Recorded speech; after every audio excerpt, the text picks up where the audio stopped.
আসসালামু আলাইকুম। দর্শক, একটা ভালো খবর আছে। খবরটি হচ্ছে বিশ্বখ্যাত বিশ্বের অন্যতম প্রভাবশালী টাইম ম্যাগাজিনে 2025-এ বিশ্বের 100 প্রভাবশালী ব্যক্তির তালিকায় নাম উঠে এসেছে আমাদের প্রধান উপদেষ্টা ডক্টর মোহাম্মদ ইউনূসের। ভালো খবর। কিন্তু এটি তখনই প্রশ্নবিদ্ধ হবে, তুমুলভাবে বিতর্কিত হবে, যখন তার প্রেস উইং থেকে বিশেষ করে তার প্রেস উপদেষ্টা মিস্টার শফিকুল আলম এটি নিয়ে প্রসঙ্গক্রমে অথবা অপ্রাসঙ্গিকভাবে নানানভাবে উচ্ছ্বাস প্রকাশ করবেন। কেন বিতর্কিত হবে, কেন প্রশ্নবিদ্ধ হবে, আমি সে বিষয়ে পরে আসছি। এবং হওয়ার মতো বিষয়, এই তালিকায় আর কাদের নাম আছেন এই তালিকাতে মার্কিন president Donald Trump, vice president JD Vance রয়েছেন, স্পেস এক্স এর প্রতিষ্ঠাতা এবং ট্রাম্প প্রশাসনের সদস্য ইলন মাস্ক, ব্রিটিশ প্রধানমন্ত্রী কিয়ার স্টারমার, ফেসবুক প্রতিষ্ঠাতা মার্ক জাকারবার্গ, সিরিয়ার প্রেসিডেন্ট আহমেদ আল সারা, এরপর আরো অনেকে আছেন।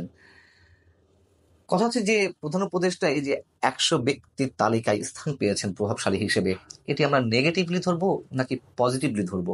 কেন প্রশ্নটা করছি?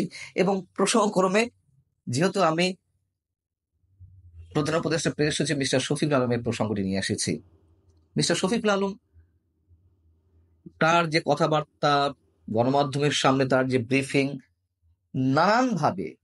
নানানভাবে ডক্টর মোহাম্মদ ইউনূসকে ব্যাপকভাবে উপরে তুলে ধরতে গিয়ে বরঞ্চ বিভিন্ন ক্ষেত্রে তাকে ছোট করেছেন, তাকে নামিয়েছেন নিচের দিকে।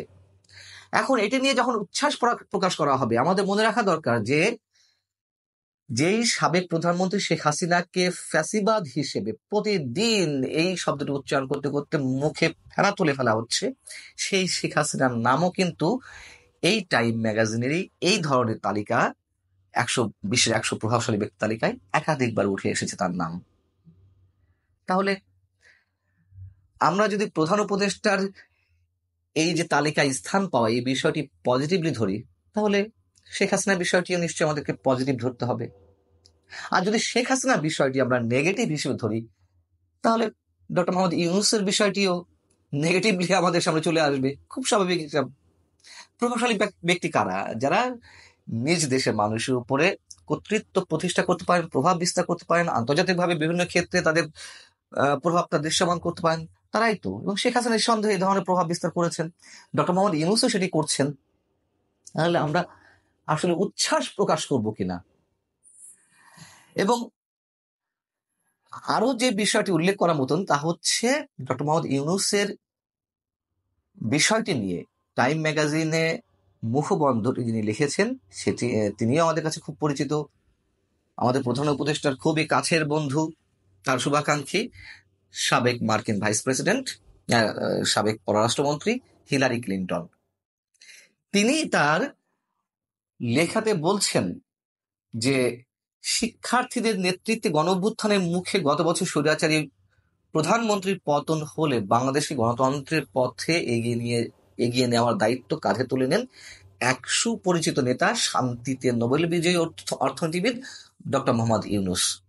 তার কারণে মানুষের জীবন বদলেছে, সমাজে উন্নয়ন এসেছে, মানুষ আশা দেখার সুযোগ পেয়েছে। এখন তিনি আবার মাতৃভূমির আহ্বানে সাড়া দিয়েছেন। নিপীড়নের ছায়া থেকে বের হয়ে আসার এই সংকটময় মুহূর্তে তিনি দেশকে নেতৃত্ব দিচ্ছেন, তার নেতৃত্বে মানবাধিকার পুনঃপ্রতিষ্ঠা হচ্ছে, তিনি জবাবদিহি চাইছেন, ন্যায়ভিত্তিক ও মুক্ত সমাজের ভিত গড়ে তুলছেন, ইত্যাদি ইত্যাদি। বরং এই মুখবন্ধটি আমাদের প্রেস সচিব এটি নিয়ে কথা বলার আগে হিলারি ক্লিন্টন নিজে বিষয়টিকে প্রশ্নবিদ্ধ করেছেন। শান্তিতে নোবেল পেয়েছেন, খুব ভালো কথা, আমরা জানি, আমাদের জন্য গর্বের বিষয়, তাও জানি, তাও মানি। কিন্তু তার যে সাম্প্রতিক কর্মকাণ্ড, তা কি হিলারি ক্লিন্টনের যে ডিসক্রিপশন তার সঙ্গে কোনোভাবে যায়? তিনি এরই মধ্যে বিতর্কিত হয়ে পড়েছেন, নতুন করে আর কিছু বলার নেই। এবং এই লেখাটি যদি অন্য কেউ লিখত, নিরপেক্ষ কেউ, হয়তো সেটি নিয়ে আলোচনা করা যেত। কিন্তু হিলারি ক্লিন্টন লিখেছেন। এবং বাংলাদেশে গত যে আন্দোলন, সেই আন্দোলনে 24শে আন্দোলন, ডিপ স্টেটের খেলা থেকে কার কার নাম আসছে, কি আসছে, সেগুলো উঠে এসছে। এই সত্য মিথ্যা আমরা নানানভাবে যাচাই করতে পারি। কিন্তু সব বাদ দিলেও হিলারি ক্লিন্টন তো তার খুব কাছের বন্ধু।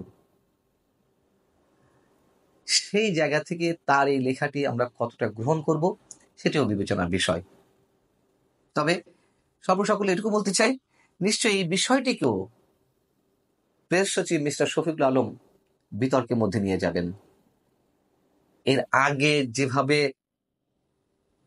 মার্কিন যে শুল্ক নীতি, আমাদের পণ্যের উপরে তাদের যে অতিরিক্ত শুল্ক আরোপের বিষয়টি, বিশ্বের ৭৫ জন নেতা অ্যাপিল করেছিলেন এই শুল্ক নীতি ৩ মাসের জন্য স্থগিত করতে, তারই ধারাবাহিকতা যে ডোনাল্ড ট্রাম্প স্থগিত করলেন, সেটি দেখানো হলো যে প্রধান উপদেষ্টার আহ্বানের মানে অনুরোধের ভিত্তিতে ডোনাল্ড ট্রাম্প এ ধরনের ব্যবস্থা নিয়েছেন।